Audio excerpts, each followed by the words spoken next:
Hello dear students. So today in Advertising Manage we are going to discuss about the creativity importance in advertising. So let's start. सबसे पहले creativity की अगर हम बात करें तो एज अ कस्टमर हम उन्हीं एडवर्टाइजिंग्स को अटेंशन पे करना चाहते हैं जो हमें थोड़ी सी क्रिएटिव लगती हैं, जो हम समझ सकते हैं कि उसमें हमें कुछ स्पेशल दिख रहा है, तब हम अपनी अटेंशन सीख करते हैं, तब बाद में जाके हम उसको समझने की कोशिश करते हैं. सो एडवर्टाइजिंग में क्रिएटिविटी की अपनी बहुत इंपॉर्टेंस है. Otherwise there are lot of ads जो हमें देखने को मिलते हैं, बट हमें हमारी अटेंशन सीख भी करें तो हम उन्हें समझना नहीं चाहते एक बार को. Why? Because if there is no creativity in advertising we are not paying attention. So let's start. It is a pillar to build the marketing mix. Personal selling, sales promotion, direct marketing, public relation and sponsorship. Actually creativity की क्या importance है advertising में? एक pillar का काम करती है marketing mix के, जो कि मार्केटिंग मिक्स में प्रोडक्ट, प्राइस, प्लेस, प्रमोशन होता है और उस प्रमोशन का पार्ट होती है एडवर्टाइजिंग. सो एडवर्टाइजिंग कहीं ना कहीं साथ साथ personal selling, sales promotion, direct marketing, public relation and sponsorship हर चीज में हेल्पिंग हैंड होती है when there is creativity. Now second is it differentiates the Me Too products by influencing attitudes and feelings to position a brand in preference above a competitor brand. See, कहीं ना कहीं advertising जो होती है अगर उसमें क्रिएटिविटी आ जाए तो काफ़ी डिफरेंट होती है बाकी मी टू प्रोडक्ट से, क्योंकि हर एडवर्टीजमेंट का जो प्रोडक्ट, सपोज कोई कंपनी है, mobile phone, there are lot of mobile phones available in the market, right? Brands भी कई सारे हैं, but why the particular brand is different from other products, other mobile categories. तो कहीं ना कहीं हर प्रोडक्ट अपने बारे में कुछ स्पेशल बताता है. Me too, I am the best.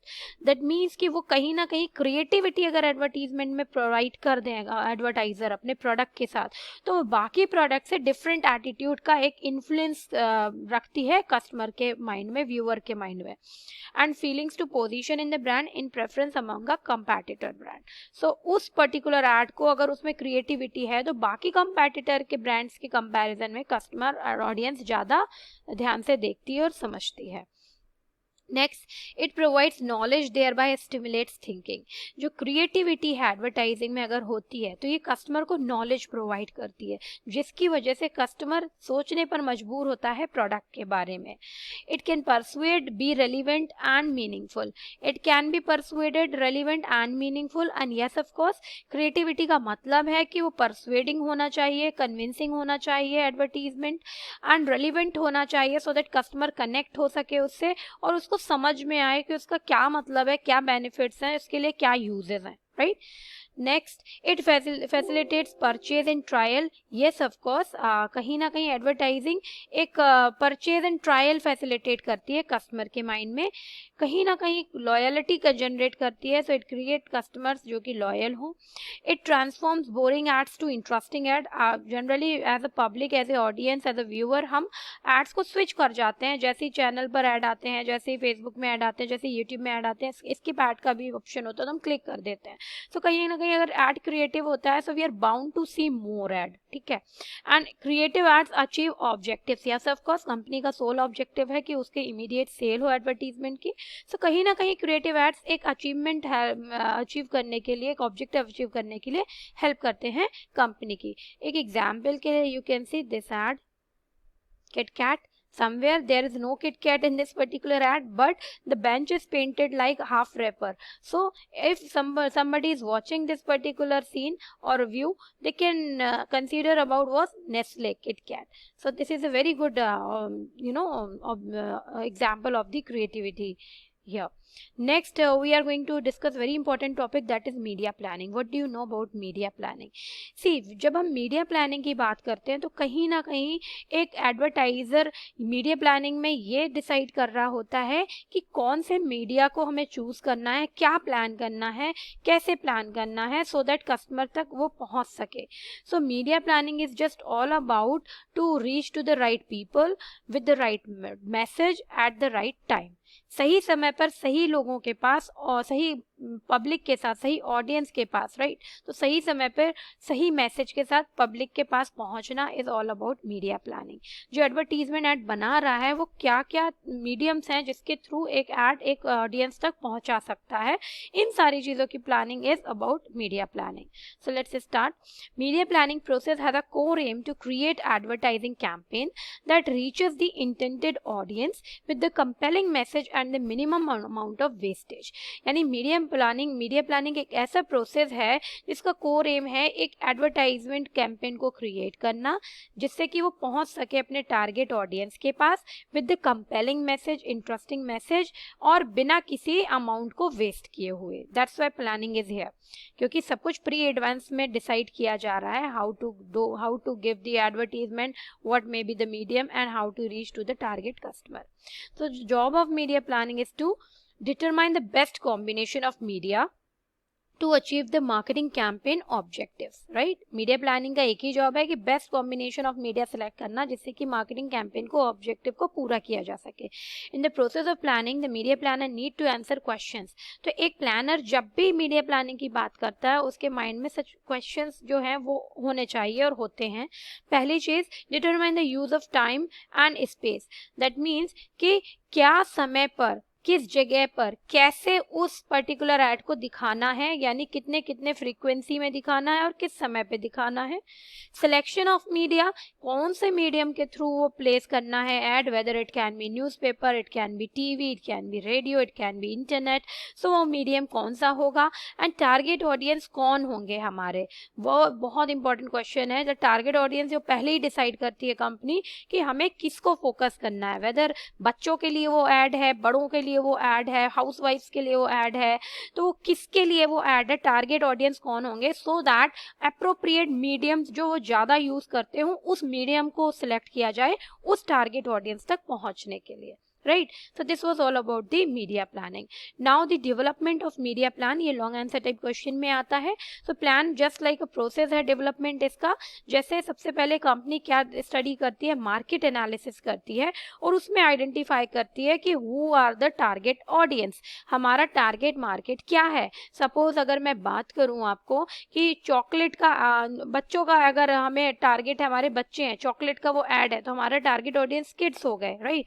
और अगर हम बात करें कि सपोज अगर हमें ऐड देना है कुछ स्टडी से रिलेटेड, या मैं कहूँ कुछ ऐड देना है हमें सीनियर सिटीजन से रिलेटेड, 70 से 80 साल के लोगों के लिए, तो टारगेट मार्केट हमने डिसाइड करना है कि हमारा टारगेट मार्केट कौन है, वो 70 से 80 साल के लोग जो जिनको हमें पर्टिकुलर प्रोडक्ट प्रोवाइड कराना। सपोज विमेन हॉर्लिक्स, तो women Horlicks is basically for the women, तो हमारा टारगेट मार्केट कौन होगा, womens, right. So company decide करती है अपना target market. Then establishing media objectives, यानी कि फिर मीडिया के ऑब्जेक्टिव्स क्या हैं वो डिसाइड करेंगे कि किस तरह से उनको वहाँ तक पहुँचना है और क्या उनका प्रॉफिट कैसे होना चाहिए और उनका कितना परसेंटेज ऑफ विमेन्स कवर्ड होनी चाहिए, तो वो पूरा ऑब्जेक्टिव्स अपने इसके अकॉर्डिंग रेडी करते हैं। And then next one is identify the geographical area. Geographical area का मतलब हो गया कि हम एरिया भी डिसाइड करते हैं। यहाँ पे टारगेट मार्केट तो अपने मार्केटिंग में भी पढ़ा होगा, STP में, segmentation, targeting, positioning. Objective company decide कर लेती है एंड देन आइडेंटिफाई करती है उस जियोग्राफिकल एरिया को कि वो एरिया कौन सा है, किस एरिया के लोगों के ऊपर वो एड बेस्ड करना चाहते हैं, वेदर वो नेशनल लेवल पे है, लोकल लेवल पे है। तो geographical area has been decided by the advertiser while doing the developing the media plan. और selecting the suitable media, selecting the suitable media का मतलब है कि आप कौन सा मीडियम सिलेक्ट करोगे सो दैट टारगेट मार्केट तक आपका मिनिमम कॉस्ट पे मैसेज पहुंच सके। सपोज अगर हम बात करते हैं कि लोकल लोगों के लिए है वो ऐड या नेशनल लेवल पे बात करते हैं, तो क्या हमें न्यूज़पेपर ऐड देना चाहिए हमें या डिजिटल एडवर्टाइजिंग प्लेटफॉर्म चूज करना चाहिए, क्योंकि ऐसा कौन सा मीडियम होगा जिसके थ्रू आप अपने टारगेट ऑडियंस तक पहुंच पाओगे। सो सिलेक्टिंग द सूटेबल मीडिया और मीडिया सिलेक्शन, ये शॉर्ट आंसर टाइप क्वेश्चन में भी कई बार पूछा जा चुका है कि what do you mean by media selection. So media selection is simply the way of choosing the appropriate media for the advertisement for the as decided in the target market by an advertiser, right? Next is selecting optimum media mix. When we talk about selecting optimum media mix, तो सबसे पहले इसमें आपको समझना चाहिए media mix क्या होता है. मीडिया मिक्स आपने सेकेंड यूनिट में आईएमसी पढ़ा है. सो कहीं ना कहीं आईएमसी में मैंने आपको ये बताया था कि जिस तरह से हम प्रमोशन के सारे टेक्टिक्स यूज करते हैं वो उधर पर प्रमोशन मिक्स का पार्ट हो जाता है. सेम ईयर मीडिया मिक्स क्या होता है कि अगर हमारे पास एडवर्टाइजिंग के कई सारे रास्ते हैं, हमारे पास 4 तरह के अगर एडवर्टाइजिंग हो सकती है मीडियम, जैसे हम ब्रॉडकास्ट मीडिया यानी टीवी रेडियो के थ्रू एडवर्टीजमेंट कर सकते हैं. प्रिंट मीडिया हम न्यूज़पेपर मैगजीन के थ्रू एडवर्टीजमेंट कर सकते हैं. आउटडोर मीडिया हम कोई भी ट्रांसपोर्टेशन के थ्रू या होर्डिंग्स के थ्रू, इनके थ्रू भी मीडिया कर सकते हैं सो दैट बाहर ज़्यादा से ज़्यादा लोग उसको देख सकें. या हम डिजिटल मीडिया यानी इंटरनेट का यूज़ कर सकते हैं, फेसबुक, गूगल, वेबसाइट्स, इन पर अपने ऐड दे सकते हैं. तो what is the media mix, what media mix can be, एक प्रोडक्ट के लिए एक कंपनी कई तरह के मीडियम्स को भी चूज़ कर सकती है. वो अपना ऐड न्यूज़पेपर में भी दिखा सकती है, रेडियो में भी बता सकती है और वेबसाइट्स में भी दिखा सकती है. बट ऑप्टिमम वर्ड का मतलब हो जाता है कि ये हर चीज़ को डिसाइड करना. सपोज कि वो 30% कंटेंट अपना न्यूज़पेपर में दिखाएंगे प्रिंट मीडिया में, या 40% अपना डिजिटल एडवर्टीजमेंट के थ्रू दिखाएंगे यानी कि इंटरनेट पे. तो वो डिसाइड करती है कंपनी कि ऑप्टिमम यूटिलाइजेशन कैसे करना है उस मीडिया मिक्स का after selecting the suitable media. Suppose suitable media में आपने तो 2 चीज़ों को सिलेक्ट कर लिया कि आप अपना ऐड प्रिंट मीडिया और डिजिटल मीडिया के प्लेटफॉर्म पर दिखाओगे, बट ऑप्टिमम कितना % आपको कवर रीच करना है प्रिंट मीडिया के तौर पर और कितना आपको डिजिटल मीडिया के तौर पर कस्टमर को रीच करना है, that you will be selecting here in optimum media mix, right. Next is media vehicle, very important, ये भी शॉर्ट आंसर्स में पूछा जा चुका है मीडिया मिक्स के बाद कि मीडिया व्हीकल क्या होता है. मीडिया व्हीकल क्या है, वो चीज़ है जैसे आप न्यूज़पेपर है तो न्यूज़पेपर में भी आप और इलेबोरेट करोगे कि वो टाइम्स ऑफ इंडिया में ऐड आएगा या आपका हिंदुस्तान में आएगा, द हिंदू में आएगा, किस में आएगा, या हिंदुस्तान टाइम्स में. तो पर्टिकुलरली ऐड को आप व्हीकल कौन सा चूज कर रहे हो शो करने के लिए, कस्टमर तक पहुंचाने के लिए, राइट. तो वो हो गया आपका मीडिया व्हीकल. एंड अगर हम टीवी की बात करें तो कौन से चैनल पर आएगा, किस टाइम पर आएगा, मतलब कौन सा चैनल होगा, तो वो चैनल का डिसीजन लेना इज अ मीडिया व्हीकल. अगर वो डिजिटल मीडिया की बात करते हैं तो वो इंटरनेट पर आना है, बट वो फेसबुक पर आएगा या इंस्टाग्राम पे ऐड होगा या वेबसाइट पर होगा या गूगल पर होगा. कौन सा व्हीकल आप चूज करोगे, तो मीडिया मिक्स को और एलैबोरेट करना, the way on which you are going to place your ad, the medium is known as your media vehicle, और उसको elaborate करना, right. Then media scheduling. What is media scheduling? Where a company or an advertiser is deciding कि हमने ये सारा तो कर लिया, अब कब ऐड देना है. तो द टाइम वेयर जो एडवर्टाइजर डिसाइड करेगा कि इस टाइम पर देना है add, that is a part of media scheduling. ये भी 3 मार्क्स में आ चुका है कि कितनी फ्रीक्वेंसी में वो ऐड देना और किस किस टाइम पर देना है, ठीक है. Next second last is execution.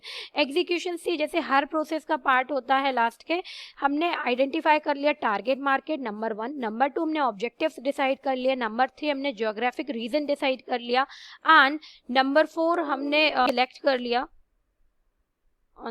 Then we are going to discuss about what the next that was we were discussing. Wait a minute. We were discussing about the media vehicle, right? And then we are going to discuss that fourth part was selection of suitable media. We have done optimum media mix, we have done media vehicle, we have done. So next that left, so we're talking about the execution, right? So execution is the 8th step, where after completing all the steps an advertiser is going to actually examine the practical theory.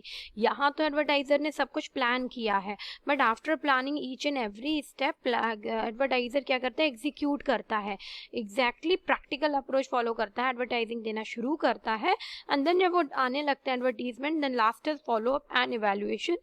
In that advertiser is going to follow up the details जो कि उसने plan जैसा किया था सब कुछ ठीक चल रहा है या नहीं। एंड इवैल्यूएशन जो वर्ड है यहाँ पर आता है, तो जो हमारे ऑब्जेक्टिव्स थे उसके according they try to know कि वो ऑब्जेक्टिव पॉजिटिव है या नेगेटिव है, उसको शुरू वैसे कंटिन्यू करना है या उसको चेंजेस लाने हैं। तो this was all about the development of media plan. Thank you.